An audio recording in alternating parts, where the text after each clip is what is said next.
आज हम लोग अधिसूचना के बारे में पढ़ेंगे।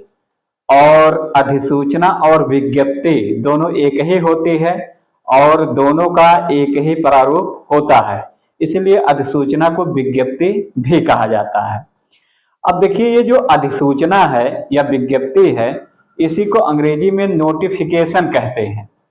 जब कोई विज्ञप्ति आती है पद रिक्तियों के संबंध में लोक सेवा आयोग से, तो आप कहते हैं इसका नोटिफिकेशन जारी हो गया। पीसीएस हो या समीक्षा अधिकारी का नोटिफिकेशन जारी हो गया और इसमें इतने पद हैं, इस तरह से इसका नोटिफिकेशन में उल्लेख होता है।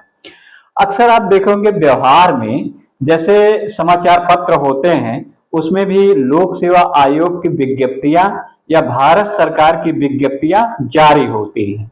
तो ये समाचार पत्रों में जारी होती हैं या अब तो मान लीजिए कंप्यूटर का युग है, वेबसाइट पे सबके दिया रहता है कि इस वेबसाइट पर ये चीज उपलब्ध है और पेपर में भी दे देता है। इसका मतलब ये हुआ कि अगर ये पेपर में दिया जा रहा है, यानी पेपर के माध्यम से संदेश पहुंचाया जा रहा है, या फिर वेबसाइट पर दिया जा रहा है, वेबसाइट के नाम का उल्लेख किया जा रहा है, तो इसका मतलब ये हुआ कि ये सार्वजनिक है, यानी सभी को सूचित करने के लिए ये अधिसूचना या विज्ञप्ति जारी होती है।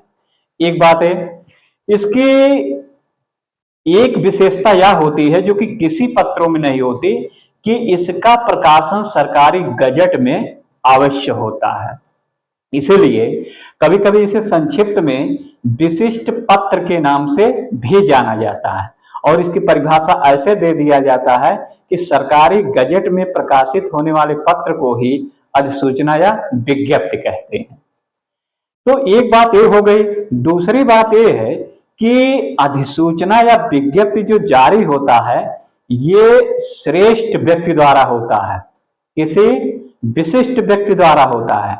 जैसे अगर मान लीजिए केंद्र स्तर पर कोई अधिसूचना जारी करनी है तो वो राष्ट्रपति जारी करेगा, और अगर राज्य स्तर पर सूचना जारी करनी है, उसमें राज्य का मैटर है, तो राज्य का सबसे वरिष्ठ जो अधिकारी यानी राज्यपाल होता है, उसके नाम से अधिसूचनाएं जारी होती हैं।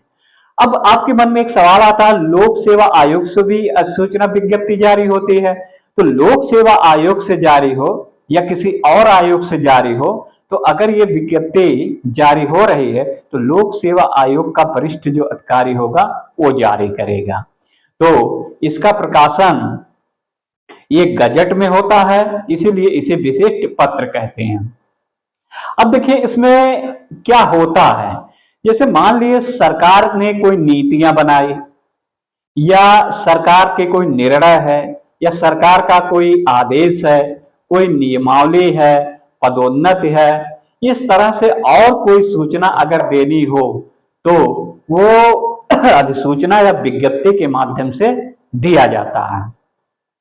तो ये परिभाषा के अंतर्गत आ गई। अब मान लीजिए कि आपको इसकी विशेषताएं लिखनी है, तो इसकी विशेषताएं भी लिखना काफी आसान होता है, क्योंकि जो आप इसके पहले ये कार्यालय आदेश और कार्यालय ज्ञाप पढ़े हैं, उसी से मिलता जुलता इसका करीब प्रारूप होता है और वही करीब विशेषताएं होती हैं, कुछ अंतरों को छोड़ करके। अब देखिए इसमें भी ये जो यहाँ पे अधिसूचना या विज्ञप्ति होता है, श्रेष्ठ व्यक्ति द्वारा जारी किया जाता है, पहली विशेषता। दूसरी, इसे अन्य पुरुष शैली में लिखा जाता है। तीसरी, इसमें राजभाषा का प्रयोग होता है। इसे गजट में प्रकाशित कराना अनिवार्य होता है। यहाँ तक ये भी लिखा जाता है कि ये किस खंड में प्रकाशित होगा, ये भी इसका उल्लेख इसमें किया जाता है। और ये इसका संबंध नियमों, निर्णयों, आदेशों आदि के बारे में होता है। तो इस तरह से इसकी परिभाषा और विशेषताएं आप एक संक्षिप्त में मन में बना लेंगे कि क्या लिखना है। अब देखिए हमने इसी को यहाँ पे लिख दिया है। इसके अधिसूचना या विज्ञप्ति को नोटिफिकेशन भी अंग्रेजी में कहते हैं। परिभाषा एक हमने संक्षिप्त परिभाषा लिखी है, आप चाहें तो इसको और डिटेल भी कर सकते हैं, लेकिन एक संक्षिप्त और सटीक परिभाषा में दिया है कि सरकार के नियमों, निर्णयों एवं आदेशों इत्यादि के संबंध में सार्वजनिक रूप से जारी होने वाली सूचना को अधिसूचना या विज्ञप्ति कहते हैं। और लाइन चेंज करेंगे, अधिसूचना आबलिक विज्ञप्ति का प्रकाशन सरकारी गजट में अनिवार्य रूप से होता है। अब देखिए, ये गजट लिखना आप इसकी परिभाषा में मत भूलिएगा कि सरकारी गजट में होता है, क्योंकि ये पत्र की बहुत ही प्रमुख विशेषताएं और बहुत ही ये मूल बात है, तो इसको जरूर लिखेंगे। अब एक बात और, जैसे आप लोगों में से कुछ लोग होता है, जैसे परिभाषा में जो चीज लिखते हैं वही उसमें से कुछ विशेषताएं में ला करके कुछ 2-3 पॉइंट लिख देते हैं, तो ऐसा नहीं करना है। जो आप परिभाषा में लिख दिए हैं, अब उसका दोहराव जो है ये विशेषताएं में मत करिए यहाँ पे, क्योंकि वही दोहराने से कोई मतलब तो है नहीं, ना ही उसका अलग से कोई प्रभाव पड़ेगा कागज जांचने के ऊपर वाले के ऊपर, बल्कि उसका बैड इफेक्ट ही पड़ेगा। इसलिए जो परिभाषा में आप लिख दिए हैं उसको विशेषताएं में नहीं लिखेंगे। अब जैसे यहाँ लिख दिए सरकारी गजट में अनिवार्य रूप से प्रकाशन होता है, तो ये प्रमुख विशेषता तो है, लेकिन आपने अगर यहाँ परिभाषा में लिखा तो अब विशेषताएं में नहीं लिखेंगे। तो इसमें विशेषताएं और कई हैं, तो सारे इसको लिख देंगे जो अभी हमने बताया है, इसमें से हमने कुछ यहाँ लिखा है। अब देखिए विशेषताएं नंबर 1 आप लिखिए, अधिसूचना आप लिख विज्ञप्ति शासन के किसी उच्च अधिकारी द्वारा जारी होता है। 2 लिखेंगे, इसे अन्य पुरुष शैली में लिखा जाता है। तीसरा, इसमें किसी प्रकार के संबोधन का प्रयोग नहीं होता है। चौथा, यह सरकारी नीतियों का सबसे प्रामाणिक दस्तावेज है। और 5वां, इसमें विधिक महत्व का कोई तथ्य निहित होता है। और 6ठा, यह पत्र एक आयामी होता है। तो इतनी विशेषताएं इसके अंतर्गत आ गई।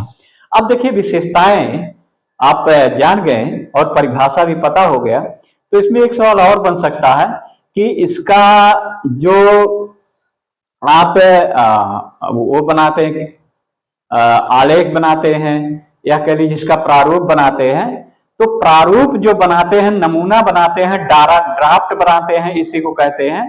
तो अब हम इसके प्रारूप, नमूना या ड्राफ्ट के बारे में चर्चा करेंगे।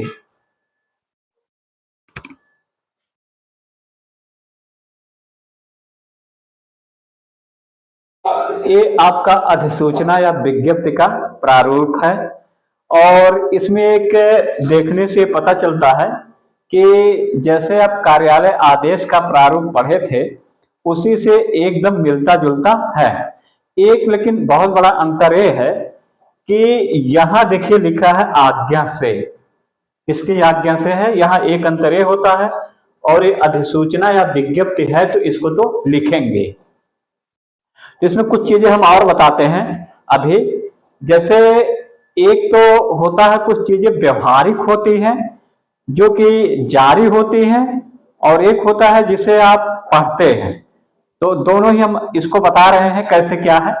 देखिए यहाँ पे कार्यालय का नाम है, तो इसका मतलब आप इसको विभाग भी लिख सकते हैं। तो विभाग, अनुभाग, संख्या, स्थान, दिनांक, इतना लिख देंगे। अब इसमें से देखिए एक ही चीज जारी करनी तो या तो उसे अधिसूचना लिखा जाएगा या विज्ञप्ति, इन दोनों में से कोई एक शब्दावली का ही प्रयोग करेंगे। अगर अधिसूचना के नाम पे है तो अधिसूचना लिखेंगे, और विज्ञप्ति है तो विज्ञप्ति लिखेंगे, जो होगा उसमें से एक प्रयोग। इसलिए हमने आबलीक करके अधिसूचना और विज्ञप्ति लिखा है। एक बात इसमें शुरुआत प्रारंभ है, यतत द्वारा सर्वसाधारण को सूचित किया जाता है। यतत का मतलब होता है इस आदेश के द्वारा, और किसको सूचित किया जाता है, सर्वसाधारण को सूचित किया जाता है, यानी आम लोगों को सूचित किया जाता है। अब ऐसे इसकी शुरुआत हो गई, और फिर यहां से डर डर जो आगे सूचना देनी होगी लिखेंगे और यहाँ पे पूर्ण विराम लगाएंगे। अब देखिए कभी कभी ऐसा भी होता है, अधिसूचना जो जारी होता है ऐसे भी राष्ट्रपति के निर्देशानुसार, या राज्य स्तर का है तो राज्यपाल के निर्देशानुसार आगे जो होती है, ऐसे भी अधिसूचनाएं जारी होती हैं। तो जैसा रहेगा वैसा करेंगे। आपको एक प्रारूप देना है तो यह प्रारूप मॉडल के तौर पे इसको दे देंगे। अभी पत्र जहां समाप्त होगा सीधे चले आएंगे और यहां लिखेंगे आज्ञा से हस्ताक्षर ब्रैकेट में नाम और पदनाम ये लिखेंगे। और फिर प्रतिलिपि के लिए प्रतिलिपि निम्नलिखित को सूचनार्थ एवं आवश्यक कार्रवाई हेतु प्रेषित। और फिर लिखेंगे आज्ञा से हस्ताक्षर ब्रैकेट में नाम और पदनाम। ये इसका जो आपका प्रारूप है, ड्राफ्ट है, या इसी को नमूना भी कहते हैं। तो इसको इस तरह से इसमें पढ़ेंगे। ये पीसीएस और समीक्षा अधिकारी आपके दोनों पेपर में ही काम आएगा।